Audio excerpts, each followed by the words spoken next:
Dando continuamento aí a leitura de hoje, da leitura de ontem, quando o discípulo vê Jesus anda com os discípulos, dois discípulos, no meio do caminho, acompanha eles até perto do povoado, e aqueles dois discípulos voltam para falar com os outros discípulos que estavam reunidos. E a leitura de hoje fala que Jesus aparece no meio deles novamente, onde estão juntos os 12 discípulos. E eles pensam que é um fantasma, porque não tinha caído a ficha, eles estavam tão alegres, não reconheceram Jesus. E Jesus ele vai falando, explicando para eles, e falando: veja a marca dos meus pregos, toca em mim e veja um fantasma, vocês não podem tocar, e em mim vocês podem. Veja a marca dos pregos nas minhas mãos, nos meus pés. E aí começa a clarear a mente dos discípulos, aqueles 12. E Jesus ainda vai e pede: me dê um peixe. Não peixe, ele pede algo para comer, me dê algo para eu comer. E os discípulos dão um peixe assado a Jesus. Jesus come o peixe. Repara que impressionante o que é, quem é Jesus. Porque se um discípulo fosse um fantasma para comer um pão, não poderia nem tocar, era comer. E Jesus tocou, comeu. E depois dali, Jesus se retira, vai embora. Então, os discípulos ficaram muito alegres, muito alegres.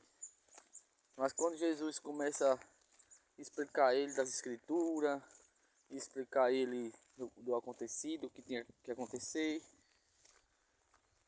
quando o discípulo começa a entender, clarear os olhos e ver que realmente era Jesus ali. Gente, as coisas de Deus nunca é como a gente quer ver.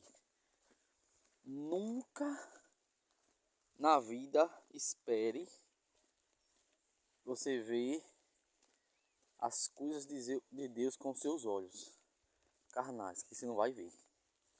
Não vai ver. Para ver as coisas de Deus, de Jesus, é espiritual. Você quer ver, digamos assim, Jesus.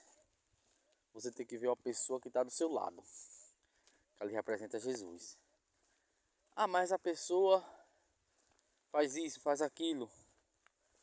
Essa pessoa não segue Jesus. Essa pessoa não quer ser santa. Mas ali representa a imagem de Jesus. Aos seus olhos você vê uma pessoa carnal, mas Jesus está ali. Às vezes você vai andando na rua ou em qualquer lugar, um mendigo. Pode ser Jesus ali transformado em mendigo? Pode ser, mas Jesus está naquele mendigo. Mesmo que não for Jesus, mas aquele mendigo representa Jesus.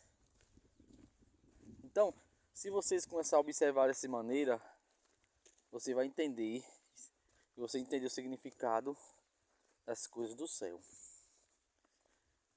Nunca pense que você vai ver com seus olhos carnal Jesus. Não.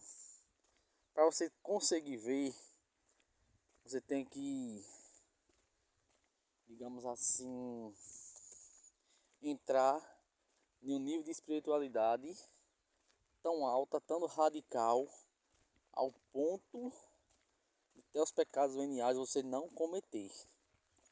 Aí você chega nesse termo de ver Jesus. Mas enquanto você, pecado mortal, pecado veniais, você não consegue ver.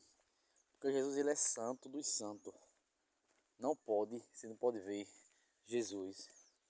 Santo Inácio, ele viu Jesus. Realmente ele viu Jesus. Só que ele não viu Jesus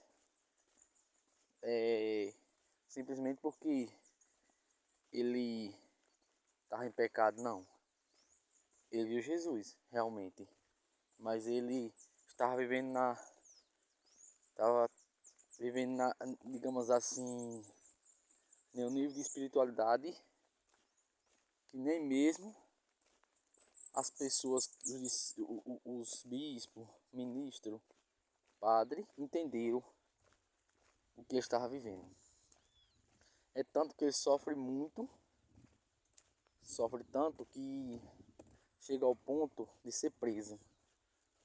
Para vocês terem noção da espiritualidade dele. E Jesus aparece para ele em forma de criança.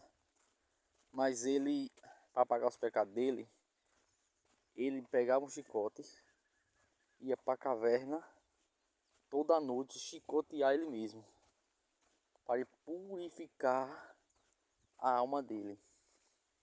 E aí ele chegava a essa purificação da alma.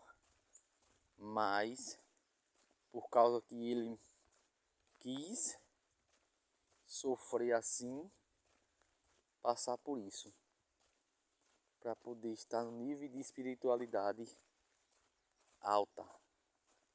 E Jesus aparece para ele, porque ele começa a evitar os pecados veniais e os pecados mortais. Então ele entra na espiritualidade, então na oração, de mudar aquela cidade onde ele habitava, aquele povoado, em outro nível de santidade. Ele chega a ser preso, mas ele mesmo assim ele não desiste. Ele continua ali, perseverante na oração, no jejum, na penitência, no sofrimento com ele mesmo para purificar a alma. Então, aí sim ele chegou a esse nível de ver Jesus, mas a gente não conseguimos ver por causa dos nossos pecados.